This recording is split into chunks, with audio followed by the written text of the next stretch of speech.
Okay, welcome everybody. Thank you for joining us today for our Digital Fridays event. Today we have three presenters who are all HASTAC scholars this academic year.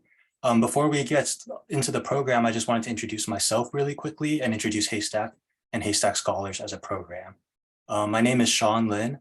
I am a PhD student at the CUNY Graduate Center in the Geography/Earth and Environmental Science program. And I'm also one of the co-directors of HASTAC Scholars. Welcome, really happy to have you all today. HASTAC, if you are not familiar, HASTAC, HASTAC, stands for Humanities, Arts, Science, and Technology Alliance and Collaboratory. We're known as the world's first and oldest academic social network. And just wanted to give folks a shout out in case they haven't been receiving the emails that our 20th anniversary HASTAC conference is coming up this June. The program has just been shared on the website, and I believe registration is open. Yeah, without further ado, let me introduce, we're gonna have three speakers today. I'm gonna introduce our first speaker first. Our first speaker is Paulina Hernández-Trejo. Paulina is an MA English student at the University of Texas in San Antonio and a 2022 to 24 HASTAC Scholars Fellow. Paulina was raised in the Juarez, El Paso Borderlands area, which greatly influences her current work.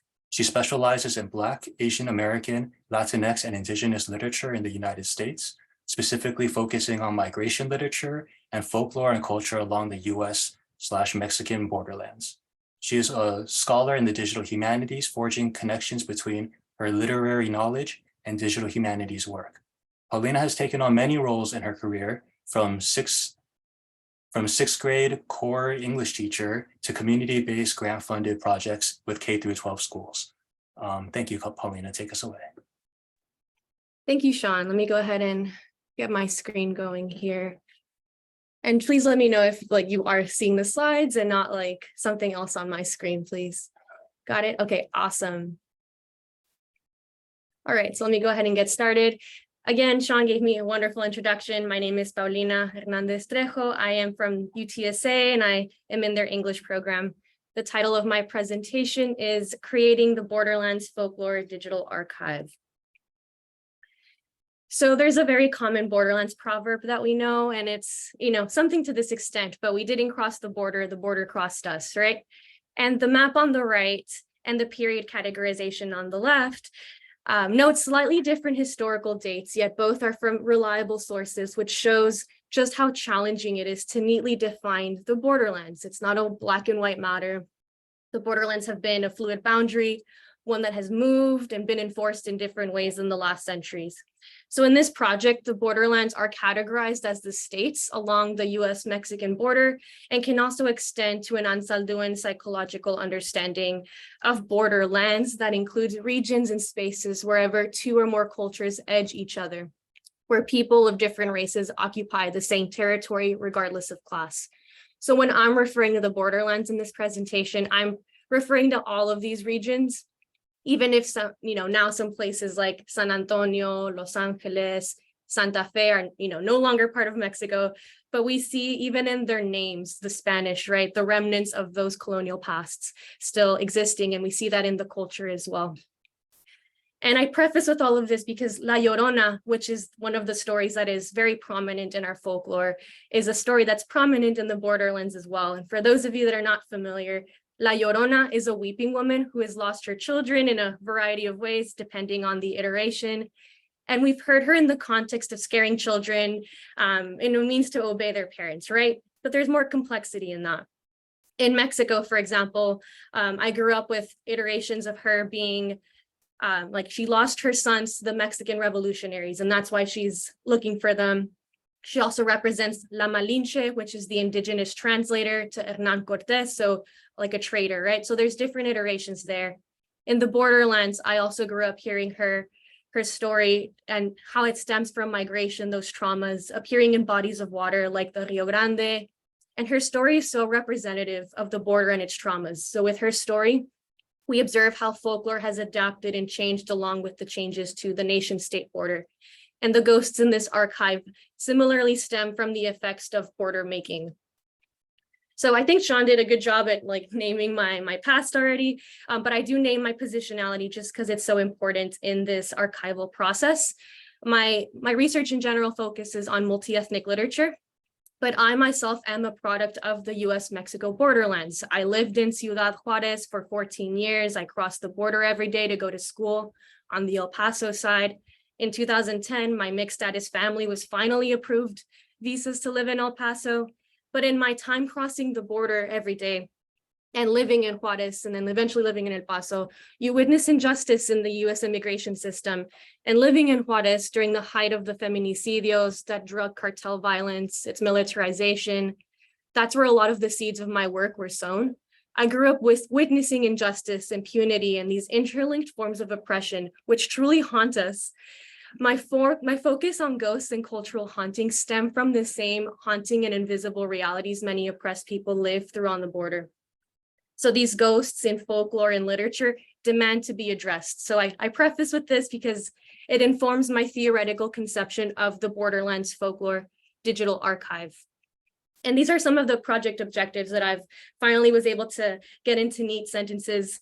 It starts off with legitimizing folklore and oral storytelling as a vehicle for culture preservation, further authenticating migrant archives, offering public accessibility, decentering Anglo-American cultural hegemony among American folklore archives, represent previous and amplify ongoing literary projects that contribute to creating borderland folklore, and creating a network of folkloric connections across borders and through digital, analog, and intergenerational archives. So there's this thing we call post-colonial archiving as well. And even though it does say we should preserve underrepresented stories, especially ones that have been omitted from our archives for a long time, post-colonial archives also call for being attentive to ongoing matters of preservation, but also ongoing matters of injustice, political activism. So I'm trying to link that 5 and 6 to those points to make sure that this isn't just something that lives in the past, essentially, it's ongoing. So what I'm presenting today is definitely a live, ongoing project. I'm still developing it. And I started developing this project unknowingly around the same time I was proposing for my thesis. So I see this archive and my thesis as sister projects. And as for folklore, the American Folklore Society defines it as our cultural DNA. It includes the art, stories, and practices of a people that can be simultaneously found in past histories and memory. While living on through traditions, folklore survives within acts of doing, knowing, making, saying, and notably for this archive, believing. And it's dominantly preserved through storytelling, oral histories, and communications between generations. So as for cultural haunting and folklore, it's important to note that I'm not in the business of debating whether ghosts or spirits like La Llorona exist or not, because these specters do exist in our cultural imaginary. And that's more for what I focus on here. And theorists like Jacques Derrida, Avery Gordon have defined specters, ghosts, as unresolved injustice that haunt and remain because there is an issue that refuses to go unnoticed and is still present. So that's why the ghost itself is alive and present in that realm. To bring in my Chicana feminist, Gloria Anzaldúan, she specifically names La Llorona as a symbol of our unresolved grief, haunting us in the last 500 years. So thus, La Llorona is essentially, and these stories represent these deeper conflicts in our historical consciousness. Institutional archives usually focus and highlight literary canon, or they gatekeep specific archival materials out of non-academic hands. So I'm really adapting Rodrigo Lazo's call and move toward migrant archives, which prioritize stories from marginalized communities and are not necessarily prioritized for institutional archiving. And this move calls for the ongoing examination of how memory is constituted, how history is written, and how research is connected to identity, which is why prioritizing Borderlands folklore is key. This history and representation matter. Folklore itself migrates and is trans-border in nature as well. The story of La Llorona, like I said earlier, it's never been owned by a single entity, person, or a side of the border. So for my methodology, I'm currently archiving materials that are predominantly on the US side, and I'll go into more detail later into what kind. And I'm using omeka.net for my technological, or for my software rather. And I'm learning how to input that metadata, categorize, and organize using this archival software. Eventually, I was able to categorize my collections into these three that you see here. I chose these because folklore is inherently communal. So in categorizing my collections, I wanted to include different manifestations of communal folklore within literature, art, and periodicals, which are all different ways our Borderlands communities have made their voices heard, essentially. And this first one is the Borderlands folklore literature. And I've included published works of fiction, nonfiction, poetry set in the Borderlands. And they must have a ghost, spirit, or folkloric entity related to different themes of migration. And this migration, it's not very broad. It's not a very specific statement. It could be like the act of crossing. It could be in the act of assimilating. There's many different facets of that. And then I'm still working on this last one, but eventually I do want to implement more data mining and text mining within close reading that will eventually form data networks using those keywords, like seeing the different words that have been used to define La Llorona. Because in some perspectives, she's very evil, scary, but in some other ones, she's an empowering figure. So I think that's very fascinating. And in that first collection I have, these are two examples of the texts I have, which both have different interpretations of ghosts, specters, but relating to those colonial layers of migration.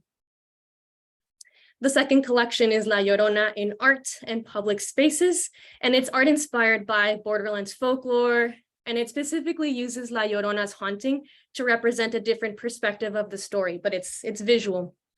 And it's really fascinating to see the ways that different artists visualize and manifest this idea of this cultural haunting to be, in this one, for example, is political activism.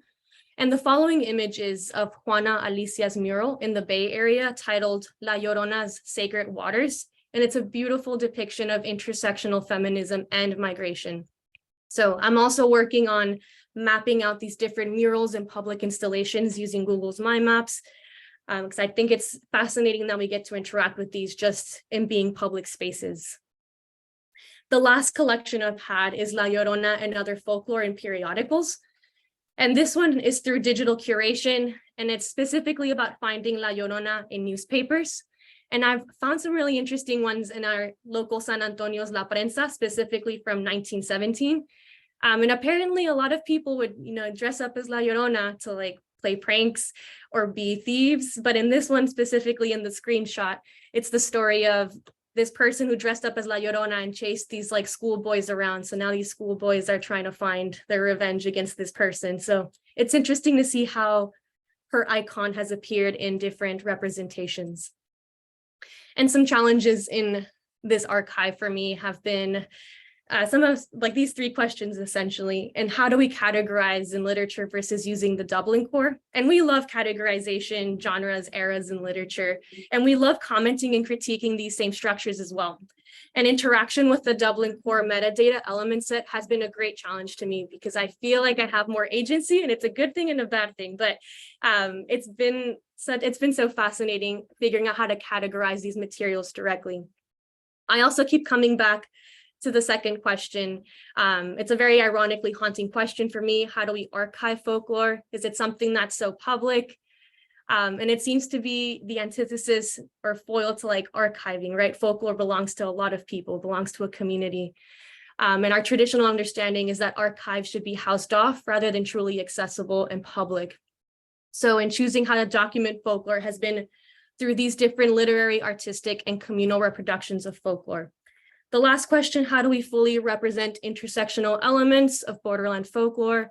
It means being inclusive to the indigenous stories and representations of the Borderlands too. So I've been monitoring myself for that as well. And it also calls for being multilingual, since these are migrant stories and it should be digitally accessible for anyone on either sides of the border, of the current nation state border. And it's a deeply complex question for sure. So to wrap up, I believe that there's a beautiful richness in these stories. And as you can see, I'm very passionate about this. And they should be preserved because they form part of our American cultural identity, one that is more inclusive to our historical narrative. In addition to its preservation, again, it's important to see how folklore keeps being used and adapted today. So I want to thank you all for listening and being attentive to my work. I know we have a Q&A session at the end, but I do welcome comments, questions, feedback. I'm still developing this project. And I would welcome it, especially from other folks in other disciplines, to see what's your input on this. Thank you. Thank you so much, Paulina. Yeah, we'll have a Q&A session after the three presenters get a chance to present. But if you have any questions, please go ahead and enter them in the chat and we'll get right to them as soon as we start the Q&A. Thank you, Paulina. Our next presenter is Joshua Goldstein. Joshua is a graduate student in the media studies at the New School, researching movie musicals, camp and cult film, stardom, classical Hollywood, queer theory, and cultural studies. Their undergraduate thesis engaged theories of camp, cuteness, reflexivity, star image, and adaptation to explore how Hollywood musicals in the 1970s to 90s depart from their conventions of the classic era and queer normative regimes of social abjectation by ushering in new modes of emotional identification, deploying an aesthetic of sincerity that overlaps with a queer sensibility of camp. Joshua, go ahead and take us away. Thank you.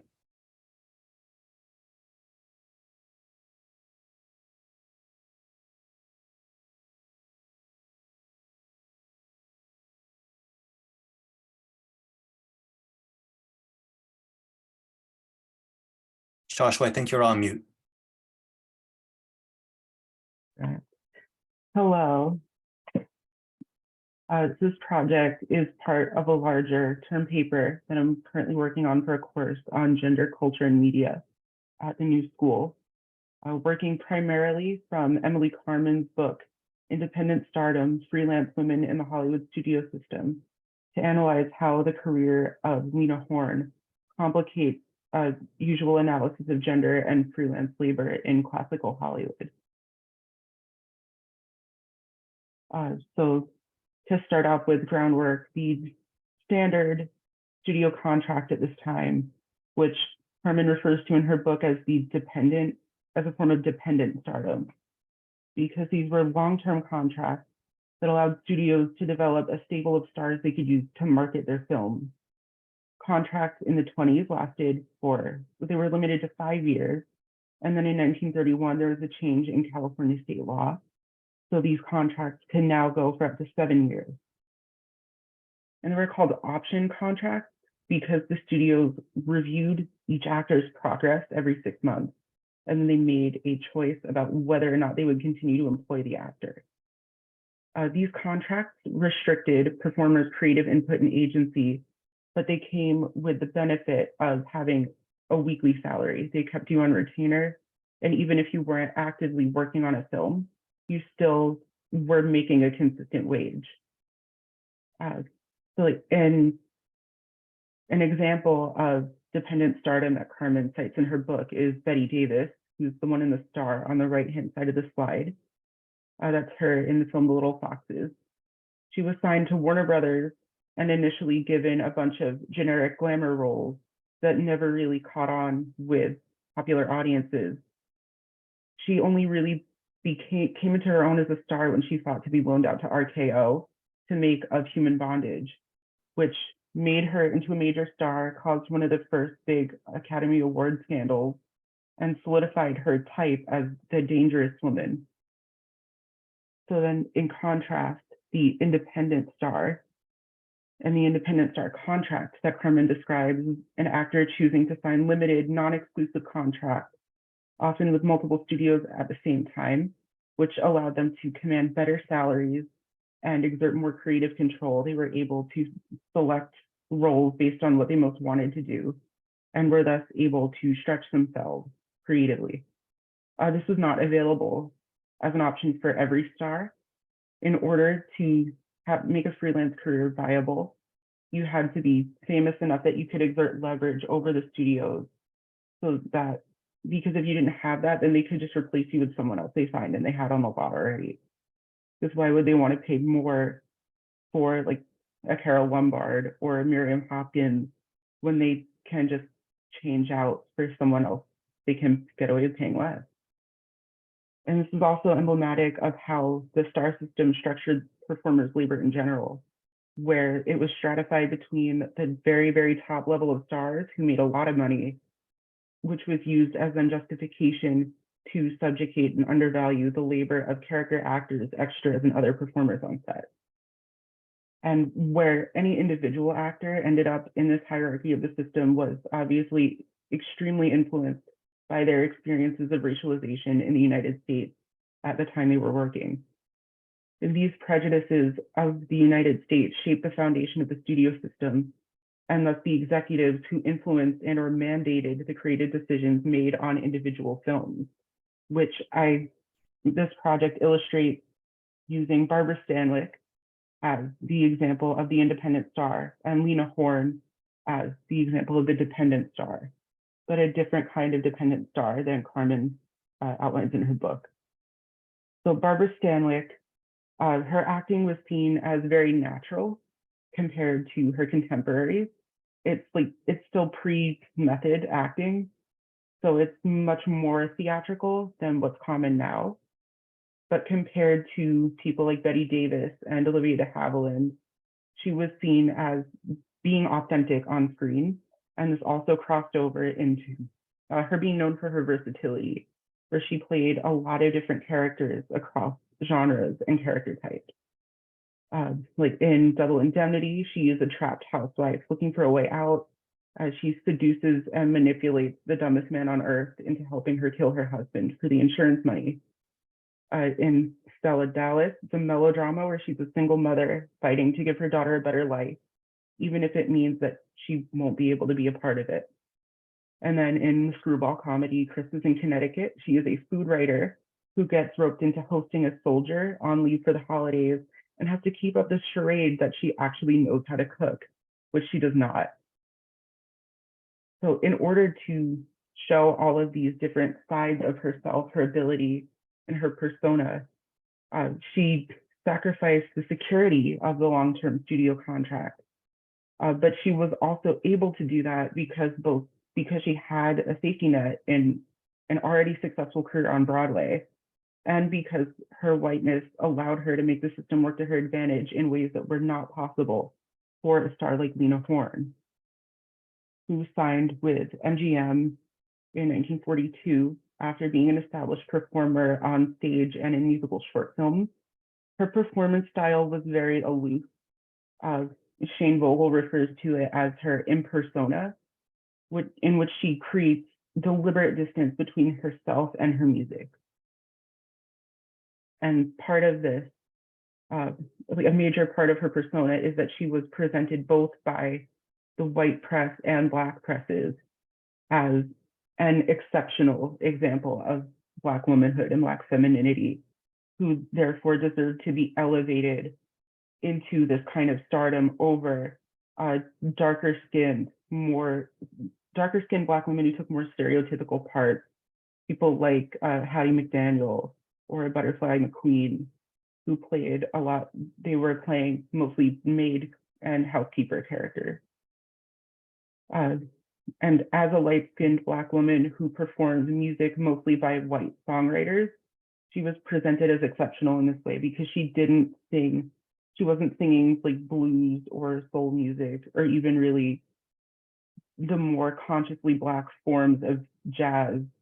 It was more in line, when she did jazz, it was more in line with like the swing kind of jazz that was already very popular with white musicians in the 40s.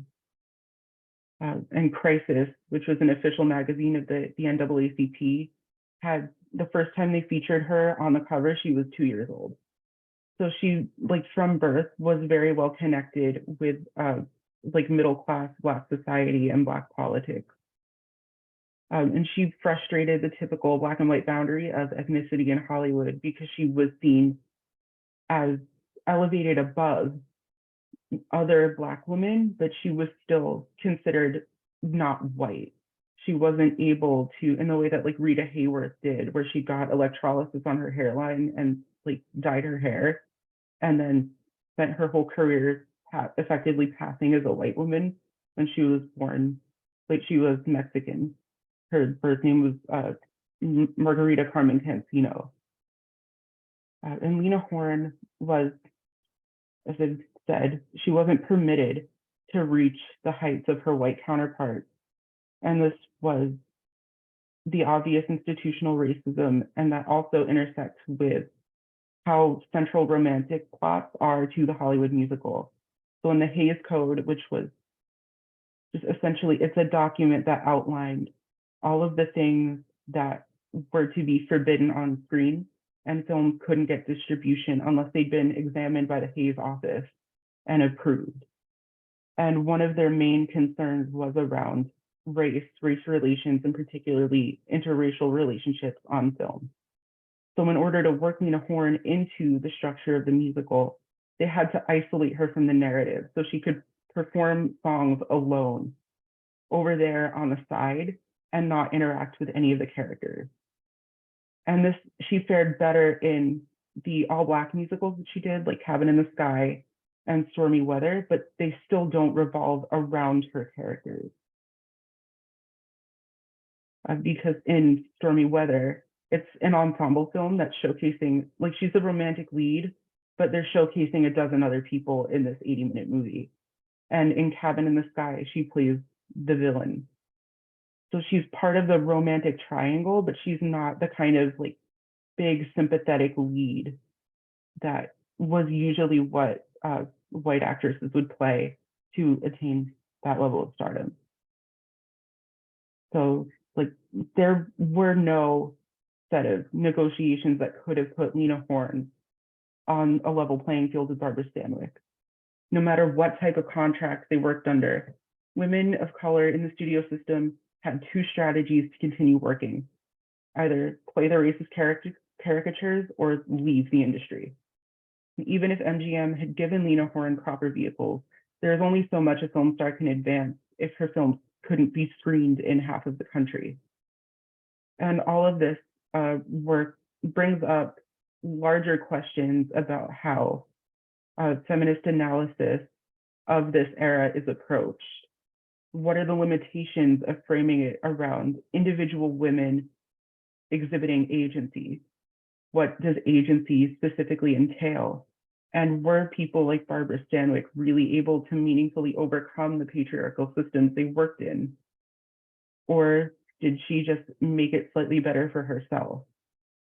Which is something that Lena Horne remarked about later in her career. This quote is from an interview that she gave to Arthur Unger in 1984 when she was promoting the PBS broadcast of her one-woman show, The Lady and Her Music, which is available on YouTube, and it's wonderful.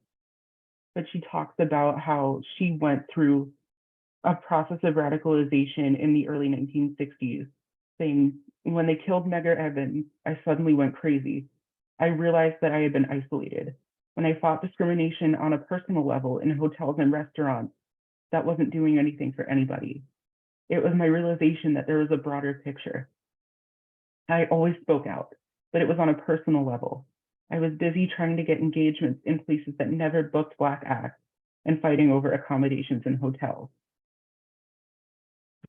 So with this project, what I hope to do is to be able to raise these types of questions about this analysis, not to put down the book, which is genuinely great and a really vital piece of scholarship for understanding labor politics and gender in the studio system, and does contain some analysis of race. There is a chapter that explores the careers of Lupe Velez and Anna Mae Wong, who are both women of color who freelanced, complicating the narratives about freelancing as a form of independence, because they had to freelance because they weren't able to get a contract.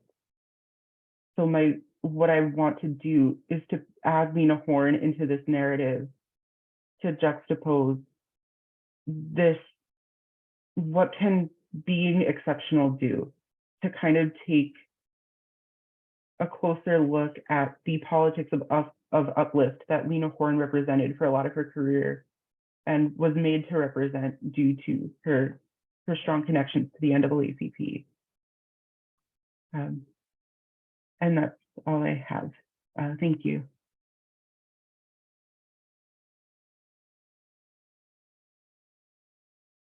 Thank you so much for your presentation, Joshua. Yeah, that was really interesting. And if you have any questions for Joshua related to his presentation, please enter them in the chat, and we are bookmarking them, and we'll return to them at the Q&A at the end of our presentations today. Our final presenter is Urmi Parekh. Urmi is a first-year PhD student at Syracuse University. She did her undergrad in financial markets and decided to switch after being in the field for 3 years. Her research focuses on digital humanities, pedagogical practices, and transmodal writing studies. In her free time, she likes to read, go for walks, cook, and meditate. Thanks, Urmi. Thank you. Yeah, just gonna share the screen. Okay.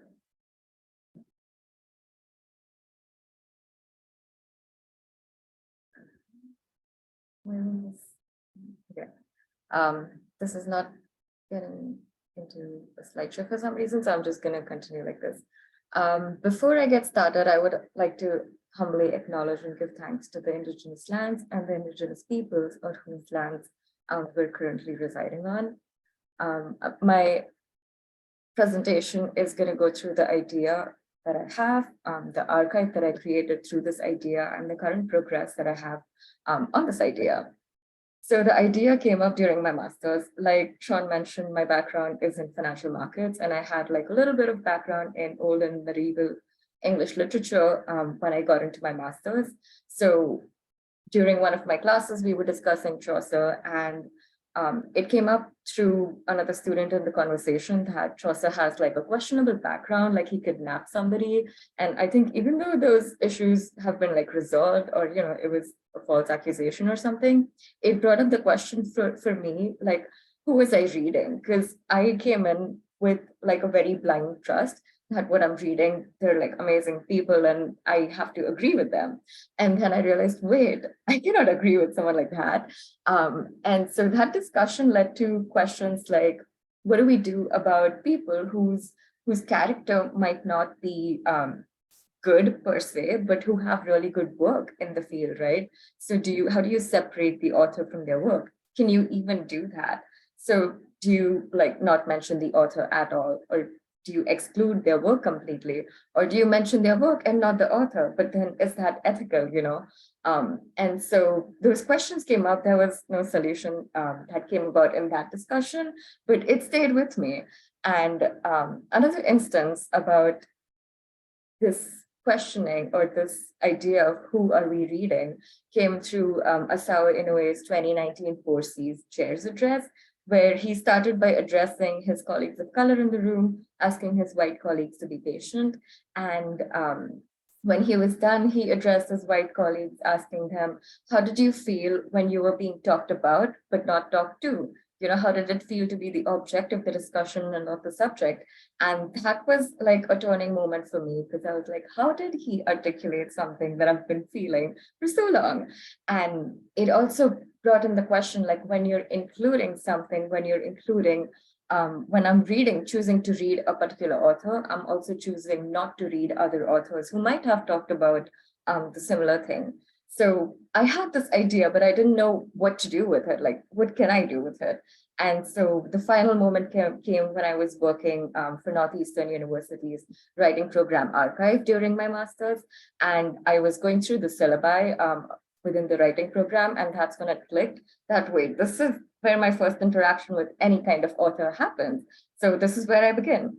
And so that's how my archive started. And I sought out permissions from professors at Northeastern within the English department to use their syllabi to understand who the authors we were reading were, what was their background. I did a bit of research and looked into Northeastern University's ownership policies, but also because I have a relationship with the professors, and professors put in so much work into creating a syllabus, into deciding who they're going to teach. And I wanted to be very respectful about that. So I reached out to them, explaining, this is my idea, this is what I'm going to do. And if you're okay with that, I would love to use your syllabus. So I received permission to use 38 out of a total of 56 courses offered. And that was, again, a lot. So that was my data. And so once I got my data, I started working on the archive, and my metadata is divided into two categories. One is the courses information and one is the readings information. So the courses information was the name of the course, the year, the semester, a course category that I decided, which was literature, digital humanities, writing, and rhetoric. And the course topics category is the category that the university places the different courses within. And the readings information is where the magic happens. It's the name of the assigned readings, the author's names, their pronouns, the nationality, their professions. I was debating whether to include like their latest profession or the professions that they've had throughout their life. And I went ahead with like all the professions they've had to understand what kind of interdisciplinarity is there within their writing. Whether the author is alive or dead, the category of reading, and whether it's a required reading or not, because we'll come to that. So like there's some sort of solution when you're thinking of whether to put a particular reading or a particular author as required or as recommended, right?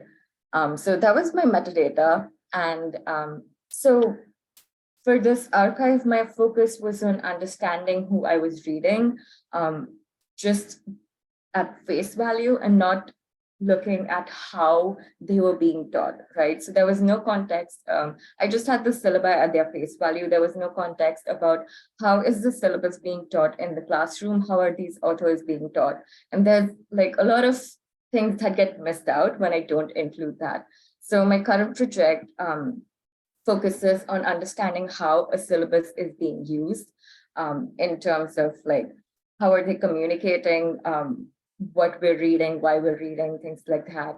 I'm also working on probably conducting an IRB study where I would interview professors, understanding their process of how do they curate readings for a particular syllabus, and yeah, and what are their thoughts about it. But the main question that I'm looking at is how do you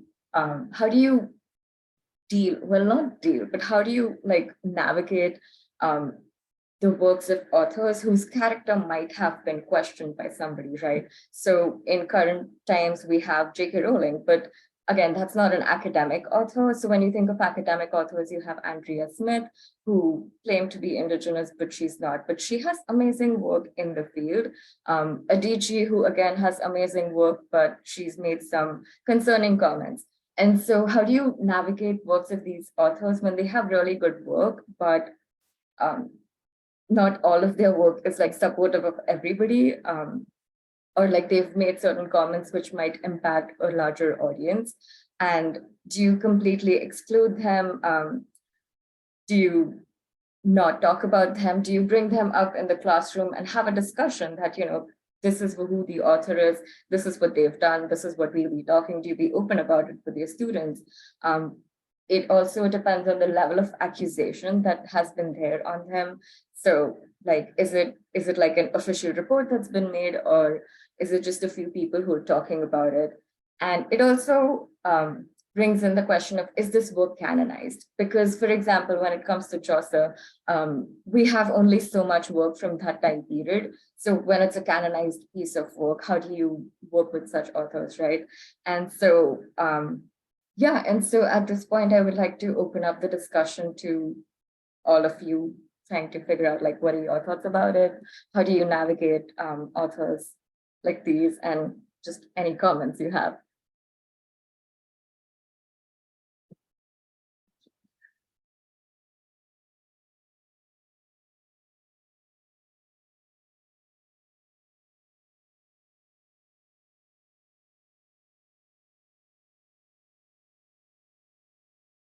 Thank you for that, Urmi. We have a little bit more time for your portion of the presentation. Would folks be interested in taking themselves off of mute and sharing any, you asked for comments or thoughts on the questions that you posed? Yeah. I can share while folks are getting ready, but please jump in. This is not my show. It made me think about my first year in grad school. I took like one of our required courses was geographic thought and theory, and you know, I'm in a geography program. And one of the books that we read, actually the first book that we read in the course, was kind of giving a history of the discipline of geography and like the ways in which power and race and difference have kind of been embedded in the field itself, and the ways in which geography has served empire in ways. So your questions also make me think about the ways in which our disciplines themselves are kind of conceived in this like kind of colonial framework. Yeah. I also wanted to chime in with something as well. One of my professors, she was here earlier, but she had to leave because of a meeting, but she would have been the perfect person to talk through this. But she also asks us usually, like, when we're looking through like what we choose, what's considered canon, but then our understanding of that, it complicates with our own personal morals. And so for her class, I'm using it as an example since it's so fresh in my mind, but she had us read Jane Austen, classic canon, and yet in the one that she had us read, Mansfield's Park, there are so many subtle references to how this wealth was built based on the plantations in the Caribbean, right? But there is very subtle, but it's significant enough that Austen brought it up. And that's how we bring in like other conversations about race within this period. That way we're not just focusing on, oh, look at these wonderful like places, this idyllic countryside in England. It's like, well, at what cost were all of these things built? So that course did a really great job for me in like still going through like a piece of canon and then reading Mary Prince like right after that, right? Which really shows like that it's like, yes, but then these are the other stories that are happening and are deeply connected to something across the ocean. So I loved your presentation, Urmi. It was so good.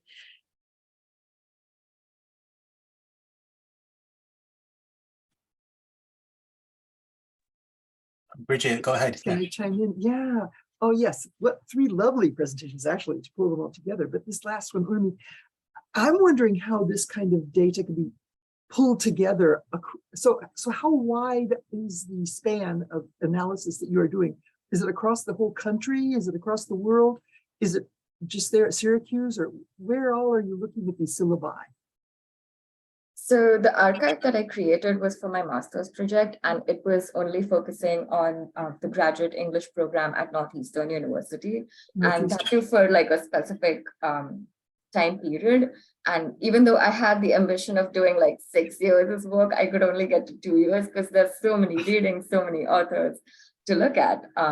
But when I take this forward into an IRB and an interview process, I am hoping to reach out to professors, whoever is willing to talk to me, to be honest, professors of color, feminist professors, and even like literature professors, because like I would like to gather as many different perspectives as I can.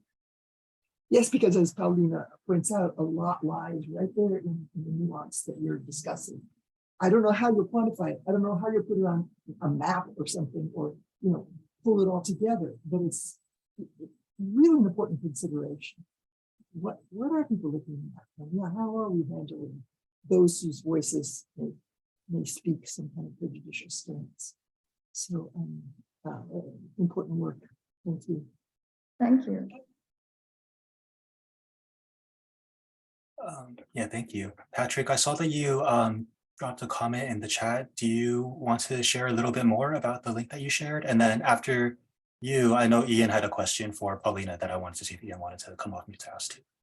Yeah, great presentations, everyone. I mean, Urmi's, I remember I put a link in the chat that was really talking about Picasso and just thinking about how this relates to other cultural figures and how we sort of contend with them. Urmi's presentation reminded me of that, but I actually know Urmi, so I mentioned this to Urmi that when I was a graduate student, I remember doing some work and I ended up on my dissertation and I ended up using someone and who I really believed in, but then a faculty member felt that the idea was common enough that I could find someone else to do it and actually urged me to change it, which I did. And I think that really connects a lot with when we're thinking about syllabi and making choices too, is also thinking about the nature of the contribution. So I appreciate this. It got me thinking about a lot of different things.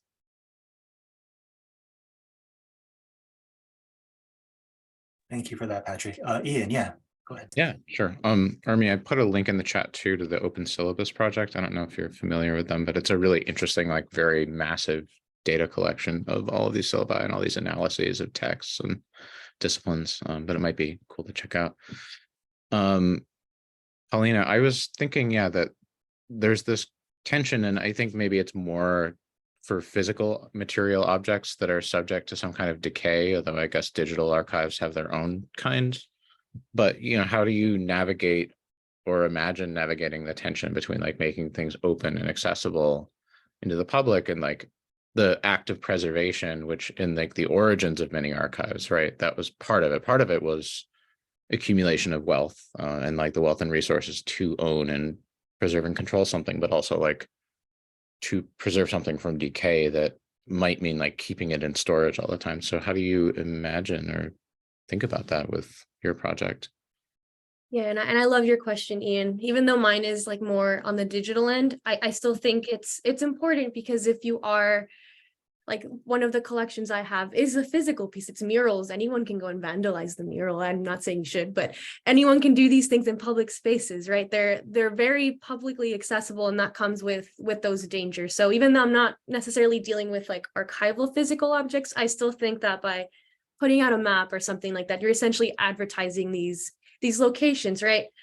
And even though it is like that, there is that tension there versus like not everyone, like, to preserve the art itself, it's beautiful, but at the same time I think it's because of that people who walk by, and I'm thinking specifically of that mural I showed y'all, people being able to walk by and experience that kind of art really inflicts something on our cultural imaginary, which I think is what these art pieces are meant to do. So even though it's susceptible to some kind of like either erosion or anything else, like it's the impact of it being on, like, I think it's on the side of like York and 24th Street in San Francisco. So it's like the impact of people walking through that's very powerful. I also wanted to share something in the chat with y'all, because your question reminded me of this is another digital humanities project that one of my colleagues worked on. But this one is specifically called Huellas Incómodas, and it shows like how protests in Mexican universities, a lot of the protests in Mexico, especially against like femicide and other forms of gender inequality, it's through vandalizing like these like historic buildings to get attention to bodies. And so obviously the universities like wipe off these things like the next day. So this project focuses on taking a picture of the those like acts of vandalization to preserve it. So I know it's a little bit different than what you were asking. This is kind of like the other side, but it reminded me of that, because I still have those considerations, even though I don't have physical objects that I keep in my archive. It's genuine questions. You want to preserve this culture. If this is a very important item, should everyone have access to it, right? So I'm still dealing with that tension, and I think that's why I'm avoiding specific physical objects, because it is a very important question for that. But again, main thing I'm dealing with is like the murals and those kinds of questions. That made me think though, do you see the exposure? So besides decay, like it sounds like there's a generative element as well, right? To exposing and making things open. So like even if things are subject to deterioration and or decay in some way, like they also help create new kinds of things. Exactly. So thinking about that mural, or thinking about the acts of vandalization in these Mexican universities, as a person passing by, it imprints something on you. Whether it's like passively, actively, like you actually go and interact with the mural or the words on the wall. It is definitely generative. So even though maybe it ceases to live materially on the wall, like it's something you can pass down, or at least lives within inside your consciousness. Awesome. Yeah, thank you, Ian. Thank you. Thanks, y'all. Are there other questions? I have a question for Joshua, if not. Joshua, this might be outside of the scope of your research. First of all, thank you for your presentation. It's really interesting. I was curious to learn more about like how resistance or institutional change happens. I was wondering if you looked into that, like how does, these standards that you presented from the time period that you did, how does like power or change happen within these Hollywood studios? I think a big instigator for change was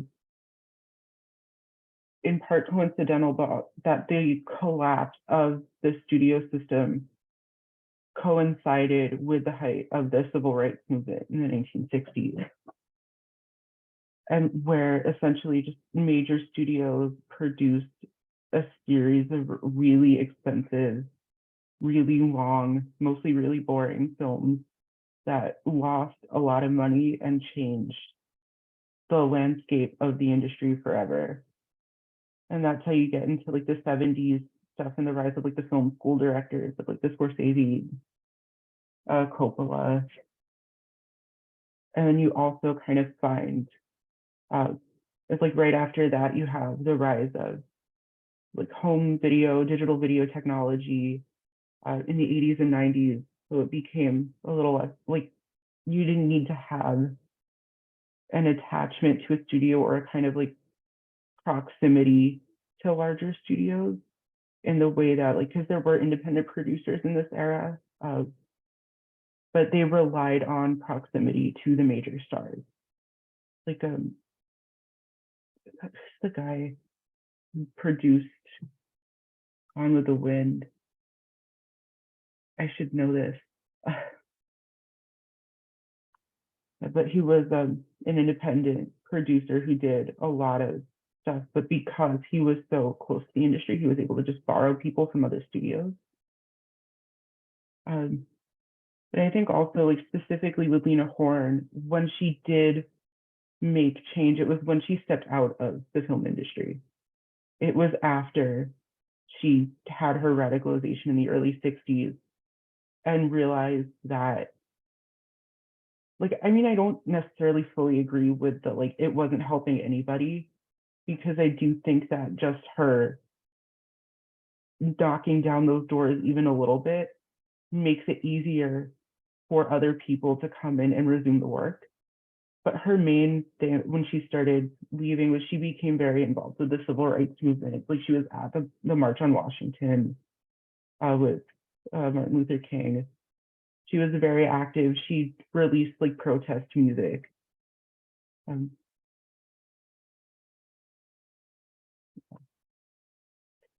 That's really helpful, Joshua. Thank you so much for that. Yeah, it's really interesting to I didn't know about the temporal correlation between the civil rights movement and the studio system falling apart. That's a really interesting thing to disentangle. We have maybe time for one last question if folks have any final questions or comments.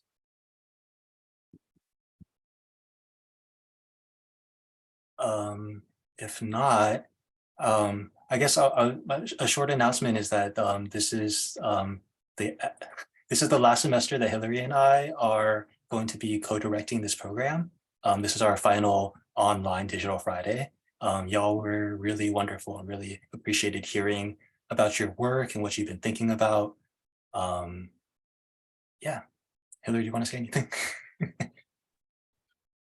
Yeah, I'm kind of newer around town than Sean. This is my third semester serving as a co-director, and I am just always amazed and impressed with the level of work that all of you HASTAC scholars bring to our events and just our digital spaces. So I've learned so much myself and appreciate you all very much.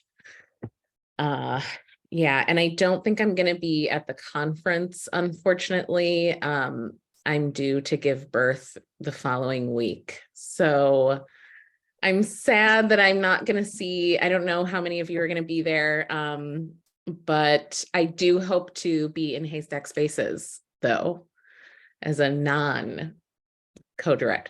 I am excited to just be a member of the network going forward. So thank you, everyone. Thank you, Hillary. I will be at the conference. I think that my last day is the last day of the conference. But yes, definitely feeling you will be participating in HASTAC spaces, not as a co-director. All right, so once again, thank you one more time to Paulina, Joshua, and Urmi for your wonderful presentations today. We're going to have your presentations uploaded as soon as possible. We'll see hopefully some, if not most of you, at the conference in June. And otherwise, we'll see you all somewhere in some of these digital spaces. Enjoy the rest of your weekends, y'all. Take care.